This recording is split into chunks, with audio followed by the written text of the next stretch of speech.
పాపం ఎందుకు అగ్నిహోత్రుడు సర్వభక్షకుడయ్యాడో, అయినా పవిత్రుడయ్యాడో మహానుభావుడైనటువంటి శౌతి ఈ విషయాలు చెప్పి ఆయన అన్నాడు, ఈ శవనుడు జన్మించాడు కదా అక్కడ ఉండేటటువంటి భృగువుకి పులోమకి, ఆయన శర్యాతి అనబడేటటువంటి రాజు యొక్క కుమార్తె అయినటువంటి సుకన్యని వివాహం చేసుకోవడంగా దాన్ని మీకు జ్ఞాపకం చేశాను.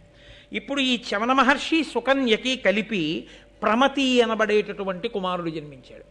ఈ ప్రమతి ఘృతాచి అని క్షీరసాగర మథనం చేసినప్పుడు పాలసముద్రంలోంచి పుట్టినటువంటి అప్సరసని వివాహం చేసుకున్న కారణం చేత, లేదా ఆమెతో సంగమించినటువంటి కారణం చేత ఆ ఘృతాచికి ప్రమతికి రురుడు అనబడేటటువంటి పిల్లవాడు పుట్టాడు. ఈ రురుడు గంధర్వరాజు అయినటువంటి విశ్వావసుడు, మేనక వీరిద్దరికీ జన్మించినటువంటి ప్రమద్వర అనబడేటటువంటి పిల్ల స్థూలకేశుడు అనబడేటటువంటి ముని ఆశ్రమంలో పెరుగుతుంటే ఆమెని వివాహం చేసుకుందామని సంకల్పం చేసి నిశ్చితార్థం చేసుకున్నాడు. నేను ఈమెని వివాహం చేసుకుంటాను అని మాట ఇచ్చాడు. అంటే తన భార్య అయిపోయినట్టే ఇంచుమించుగాను. మీరు విన్నారు కదూ ఎక్కడి వరకు వచ్చామో. ఇప్పుడు ఆమె స్థూలకేశుడు ఆశ్రమంలో ఉంది, రురుడు ఆమెని వివాహం చేసుకుంటాను అన్నాడు. ఇంకా వివాహం అవ్వలేదు. నాకు ఈమె భార్య అవుతుంది ప్రమద్వర అని ఆయన సంతోషంగా ఉన్నాడు. ఒకరోజు సాయంకాలం ఆ ప్రమద్వర చెలికెత్తెలతో కలిసి స్థూలకేశుని యొక్క ఆశ్రమంలో ఆడుకుంటూ తిరుగుతోంది. ఒక పెద్ద త్రాచుపాము ఒకటి వచ్చి ఎక్కడి నుంచో ఆ ప్రమద్వర యొక్క పాదం మీద కాటు వేసి వెంటనే ఆమె నురగలు కక్కుకుని మరణించింది. మరణించగానే రురుడికి ఈ విషయం తెలిసింది. పరిగెత్తుకుంటూ వచ్చాడు.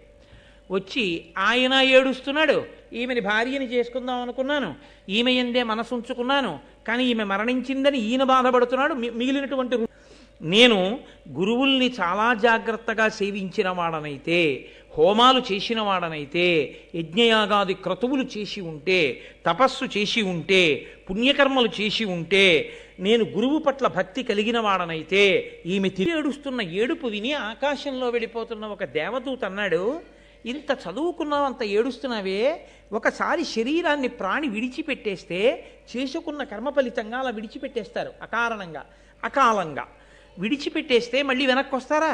రారు. కానీ నిన్ను చూస్తే నాకు జాలేస్తోంది. ఇంత ఏడుస్తున్నావు కాబట్టి నీకు నేను ఒక ప్రత్యేకమైనటువంటి మినహాయింపిస్తున్నాను. నీకు ఎంత ఆయుప్రమాణం ఉన్నదో, ఎంతకాలము నీకు ఆయుర్దాయం ఉందో అందులో సగభాగం నువ్వు ఈ ప్రమద్వరకి ధారపోస్తే ఈమె బతుకుతుంది. అప్పుడు ఇద్దరూ కలిసి జీవితం గడుపుతురుగానన్నాడు. ఆ ప్రమద్వరకి ఆయన తన ఆయుర్దాయంలో సగభాగాన్ని ధారపోశాడు. ధారపోస్తే ప్రమద్వర లేచి కూర్చుంది. ఆయన రురుడు ప్రమద్వరని వివాహం చేసుకున్నాడు. ఇద్దరూ సంతోషంగా కాలం గడుపుతున్నారు. అప్పటి నుంచి రురుడు ఒక పని చేస్తూ ఉండడం మొదలుపెట్టాడు. ఏమిటా పని అంటే, ఈయన ప్రతిరోజు చేత్తో ఒక లావు కర్ర ఒకటి పట్టుకునేవాడు. పట్టుకుని వెడుతూ ఆయన పని ఏంటంటే, పొట్ట ఎక్కడన్నా కనపడితే దాన్ని తవ్వేసేవాడు. తవ్వేసి అందులో కనపడ్డ పాములన్నీ చంపేసేవాడు. పాము అన్నది కనపడితే చాలా చంపకుండా మాత్రం వెళ్ళేవాడు కాదు. కనీసం రోజు తనకి తనంత తాను దొరకకపోతే ఎక్కడో అక్కడ పుట్ట దగ్గరికి వెళ్ళి వెతికి చంపుతుండేవాడు. అదో అలవాటుగా పెట్టుకున్నాడు. ఎందుకని? తన భార్యని ఎప్పుడో పాము కరిచింది. అది క్రోధం. డుండుబము అనబడేటటువంటి ఒక పెద్ద పాము అది అక్కడ పడుంది. దాన్ని చూసి వెంటనే చేతిలో కర్ర ఉంది కదా, పాము కనబడితే కొట్టేయాలి. ఈ రురుడు ఆ కర్ర తీసా పామును కొట్టబోయాడు. అది వెంటనే మునైపోయింది. మునైపోయేది అంది, నేను విషం లేని పాముని. ఏమయ్యా, నువ్వు చూస్తే భృగువంశంలో పుట్టినటువంటి బ్రాహ్మణుడవు. భృగువంశంలో పుట్టిన బ్రాహ్మణుడు ఎక్కడా? విషం లేని పాము ఎక్కడా? పాముల్ని కర్రలతో కొట్టి చంపడం ఏమిటాయా, నువ్వు ఎందుకు అలా చంపుతుంటావు అని అడిగింది. నేను పాముల్ని చంపడం మాట అలా ఉంచు, కానీ కొడదామని నేను వస్తే మునైపోయిన నువ్వెవరు అసలు అని అడిగాడు ఆయన. అడిగితే అప్పుడు ఆయన అన్నాడు, నా పేరు సహస్రపాదుడు. నేను ఒకానొకప్పుడు వేదాధ్యయనం చేస్తూ ఉండేవాడిని. నాకు ఒక స్నేహితుడు ఉండేవాడు, ఆయన పేరు ఖగముడు. ఆ ఖగముడు కూడా వేదం చదువుకుంటూ అగ్నికార్యం చేసుకుంటున్నాడు. రోజున నాకెందుకో అక్కర్లేని బుద్ధోటి పుట్టింది. వీడు అగ్నికార్యం చేసుకుంటున్నాడు కదా, ఇప్పుడు వీడి మీదకి పాము పడేసినట్టుగా ఏదైనా పడేస్తాయి. వీడు ఉలిక్కిపడి ముందుకు పడితే అగ్నిగుండంలో పడతాడు, వెనక్కి పడితే పాము అనుకుని తూలితే ఎలా ఉంటుందో చూద్దాం అనుకున్నాడు. వికృత హాస్యం, అర్థం లేని హాస్యం, పరిధిలు మించిన హాస్యం ఇలాంటి ప్రమాదాలే తెస్తుంది అని ఓ గడ్డిపామును దాన్ని చేసి అది పామ అంటే పాములో ఉంది, పామ అంటే పాము కాదు, విషం లేదు, దానికి గడ్డిపాము కాదు, ఆ పావును తీసి అగ్నికార్యం చేసుకుంటూ కూర్చున్నటువంటి ఆ ఖగముడి మీదకి విసిరాడు కిటికీలోంచి. అది వెళ్ళి మీద పడగానే పొడుగ్గా అలా పడేటప్పటికి అది పాము అనుకుని ఆయన ఉలిక్కి పడి హడిలిపోయి లేచిపోయాడు. లేచిపోయి నేను ఎంతో ధ్యానంతో ఇక్కడ కూర్చుని ఉంటే ఎవడు రా నా మీద ఈ పావుని విసిరివాడని చూశాడు. స్నేహితుడే సహస్రపాదుడు. విషం లేని పావులా ఓ గడ్డిపావుని నా మీద పారేసి నేను ఉలిక్కి పడితే నవ్వావు కనుక విషం లేని పాము అయి పుట్టి దాని బాధ ఏమిటో తెలుస్తుంది అని అడవిలో తిరిగి అన్నాడు. పావుగా పుట్టి తిరుగుతున్నాను. అప్పుడు ఏడిచాను నా స్నేహితుడు ఖగముడి దగ్గర. నాకెప్పటికయా విముక్తి అని అడిగాను.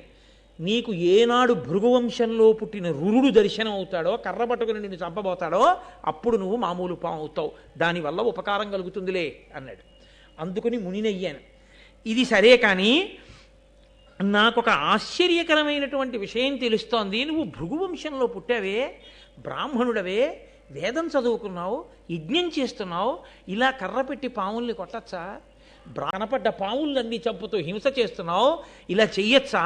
ఇప్పటికైనా ఈ బుద్ధిమానం. ఏదో కర్మవశం నీ భార్యని కరిచింది, అయిపోయింది, బ్రతికించుకున్నావు, అక్కడతో దాన్ని విడిచిపెట్టాలి.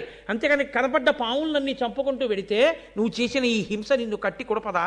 తప్పు, బ్రాహ్మణుడవు, ఇక ఈ హింస చెయ్యకు అంటూ ఆయన అన్నాడు. నీ తండ్రికి శిష్యుడైనటువంటి ఆస్తిక మహర్షి ఒకానొకప్పుడు జనమేజయుడు చేసినటువంటి సర్పయాగాన్నే ఆపాడు. నీ తండ్రికి శిష్యుడైనటువంటి ఆస్తికుడు జనమేజయుడి సర్పయాగాన్ని ఆపాడే, అటువంటి వంశంలో పుట్టిన నువ్వు పావుల్ని చంపడానికి సిగ్గుగా లేదా అన్నాడు. అయ్యా నాకు బుద్ధి వచ్చింది, ఇంకా నేను చంపను అన్నాడు. అనగానే ఎక్కడ చెప్తున్నాడు ఈ కథ? నైమిషారణ్యంలో. వాళ్ళన్నారు, ఇక్కడ వరకు బాగుంది, రురుడి వరకు చెప్పావు. రురుడి తండ్రి యొక్క శిష్యుడు అస్థీకుడు జనమేజయుడి సర్పయాగాన్ని ఎందుకు ఆపాడో